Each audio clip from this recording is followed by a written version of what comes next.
ये अहमद है। बोलो, क्या बोलेंगे? हाज़ा अहमद। हाज़ा अहमदु। क्या बोलेंगे? हाज़ा अहमद। ये महमूद है। हंस क्यों रहे? अरबी बनाइए। हंस रहे दोनों दोनों आपके दो। क्या बोलेंगे? हाज़ा महमूदुन। क्या बोलेंगे? हाज़ा महमूद। वो हम्माद है। ज़ालिक हम्मादुन।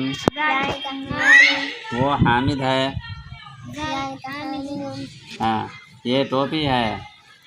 क्या बोलेंगे? ये टोपी है।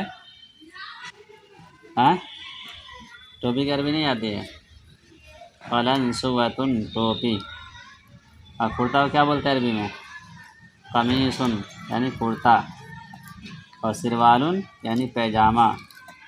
अरे समझ में आया?